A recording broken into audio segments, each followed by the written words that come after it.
அனைவருக்கும் நமஸ்காரம். கேதுவின் காதலன் பேசுகிறேன்.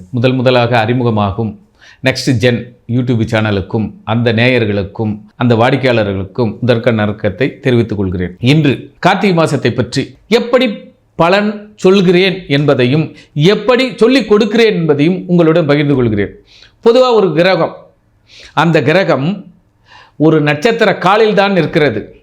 ஆக கால் பலம் அவசியம். பொதுவாக பெரியவங்க சொல்லியிருக்காங்க, ஜோசியர்னா கால் பிடிப்பார், வைத்தியர்னா கையை பிடிப்பார்னு. அப்போ அதனுடைய வாக்கு எது, அது உண்மைத்தன்மை என்ன? ஒரு கிரகம் சுயமாக பலனை தராது. அந்த கிரகம் ஒரு சாரத்தின் வழியாக தான் பலனை கொடுக்கும். அதனால தான் ஜாதகம் சொல்லியிருக்காங்க. என்ன சொல்லியிருக்காங்க? ஜாதகம் சுய பலம் இருக்கா? அப்போ ஒரு கிரகம் சொந்த சாரத்தில் இருந்தால் ஆட்சி பலத்தையும் உச்ச பலத்தையும் நல்ல பலத்தையும் கொடுக்கும். பகை சாரத்தில் இருந்தால் பிரச்சனையோடு கொடுக்கும். அல்லது அஸ்தங்கமோ அஸ்தமனமோ ஆகியிருந்தால் அந்த கிரகத்தால் அந்த ஜாதகருக்கு பலன் இல்லை. ஆக ஒரு ஜாதகம் பார்க்க வேண்டும் என்றால் ஒரு கிரகம், அதாவது 9 கிரகம், 9 உறவு. இப்போ அப்பாவால் நன்மை இருக்குதா அப்படின்னா சூரியனை பாரு. சூரியனை மட்டும் பார்த்தா பொது பலன் கிடையாது, அது பொது பலனே. சூரியன் என்ன சாரத்தில் இருக்கிறான். உதாரணம், எல்லா தந்தையும் மகனோடு உறவாடி கொண்டிருக்கிறாரா? கிடையாது. எந்த மாமனும் மாமன் மகளோடு உறவாடி கொண்டிருக்கிறாரா? கிடையாது. ஆக உண்மை எது, சண்டை எது, சச்சரவு எது, சந்தோஷம் எது என்பதை அந்த கிரகம் வாங்கிய சாரநாதனை பொறுத்துத்தான் அந்த உறவு அவர்களுக்கு பலப்படும்.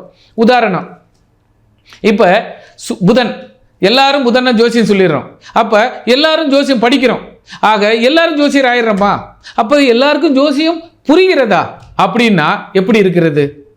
அவங்கவுங்க ஜாதகத்தில் புதன் என்ன சாரம் ஏறி இருக்கிறது என்பதை பார்த்தால்தான் அவர்கள் சிறந்த ஜோதிடரா, புரிந்த ஜோதிடரா, அறிந்த ஜோதிடரா, வல்லமை ஜோதிடரா என்பதை தெரியும். ஆக ஜோதிடம் பார்க்க வேண்டும் என்றாலும் 9 கிரகமும் என்ன சாரத்தில் இருக்கிறது என்பதை பார்த்துத்தான் நாம் ஜோதிடம் பார்க்க வேண்டும். அதுபோலத்தான் ஜோதிடத்தையும் படிக்க வேண்டும். அதனால்தான் ராசி கட்டத்தின் பக்கத்தில் அம்சத்தை வைத்தான். அம்சம் எதற்கு என்பதை ஆய்வு செய்யுங்கள். ஆக ஒரு கிரகம் என்ன காலில் இருக்கிறது என்பதின் அடிப்படையில் ஜோதிடம் கற்றுக் கொடுக்கிறேன், ஜோதிடம் பார்க்கிறேன். ஆக கார்த்திகை மாதம் யார் யாருக்கு 12 ராசிகளுக்கு நன்மை எது, தீமை எது, வளம் எது, பலம் எது என்பதை முழுமையாக தெரிந்து கொள்வோம். கார்த்திகை மாதத்தில் மிதுன ராசிக்காரர்களுடைய பலன் எப்படி இருக்கும் என்பதை மிக அற்புதமாக கூறியுள்ளோம். கேட்டு மகிழுங்கள். மிதுன ராசிக்கு உங்கள் வேலையில் மிகச் சிறந்த அவார்டு, பதக்கங்களும் பட்டங்களும் மிக அற்புதமாக கிடைக்கும். ஒரு சித்தர்களுடைய அனுகிரகம் முழுமையாக கிடைக்கும்.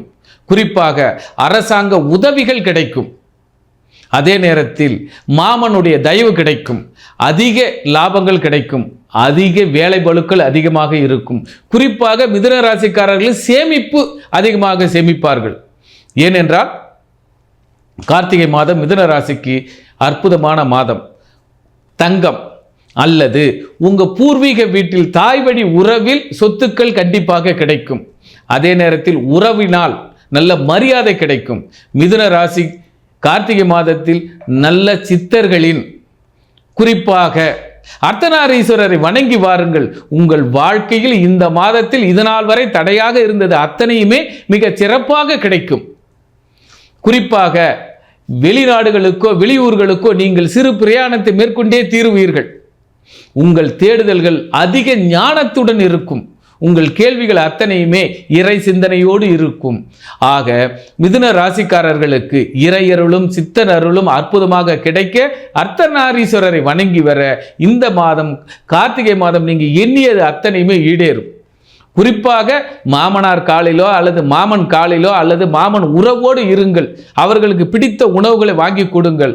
அவர்களால் நமக்கு எந்நாளும் அனுகூலமாக இருக்கும். ஆக மிதுனம் என்றால் இந்த மாதம் உங்களுடைய மகனையோ அல்லது நீங்களோ ஜோதிடத்தை முழுமையாக உள்வாங்குவீர்கள். குறிப்பாக பாருங்க, இதனால் வரை படித்து புரியாத இருந்த அத்தனை கேள்விகளுக்கும் இந்த மாதம் ஜோதிடத்தை படித்து பாருங்கள். அற்புத ஞானங்கள் கிடைக்கும். இன்னொரு செயலில் சொன்னோம்னா, ராமன், அதாவது ராம அவதாரத்தில் ராமனின் திருவடியை அல்லது ராமனின் அவதாரத்தை, ராமாயணத்தை படித்து பாருங்கள். மிக அற்புதமாக இருக்கும். உங்களுடைய எல்லா கேள்விகளுக்கும் புரியாத புதிர் இத்தனை நாள் இருந்தது விடையாக கிடைக்கும். ஆக மிதுனம் சிற்றின்ப ஆசைகள் அதிகமாக பூர்த்தியாகும். இப்போ உதாரணம் எடுத்துங்களேன், இத்தனை நாள் வரைக்கும் ஒரு லவ் எக்ஸ்பிரஸ் பண்ணல, ஆனால் இந்த மாதம் நீங்கள் பண்ணுவீங்க. ஆனால் பார்த்து பண்ணுங்க. அதே நேரத்தில் இத்தனை நாள் கேட்டு அப்பா கிட்ட, அம்மா கிட்ட, மாமன் கிட்ட, மச்சாங்கிட்ட எல்லாருக்கிட்டையும் கேட்டு கேட்டு தடையும் தாமதமும் தள்ளி போயிட்டு இருந்த அத்தனை விஷயங்களும் இந்த மாதம், கார்த்திகை மாதம் மிக சிறப்பாக நடைபெறும். ஆக உங்களுடைய ஆசை, கனவு, லட்சியம், இன்னொரு செயல சொன்னோம்னா, சிறு சிறு வேடங்களில் திரைத்துறையில் இருந்தவர்கள் இப்பொழுது மிக பெரிய வெள்ளித்திரையில் மின்னுவார்கள்.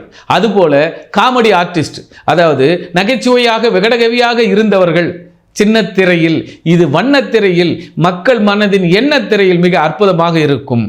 அதே நேரத்தில் மீடியாக்கள் அத்தனையும் தன்னுடைய புகழையும், தன்னுடைய திறமையும், தன்னுடைய ஒளிப்பதிவையும் மக்கள் மனதில் நீங்காத இடம்பெற முடியும் இந்த கார்த்திகை மாதம்.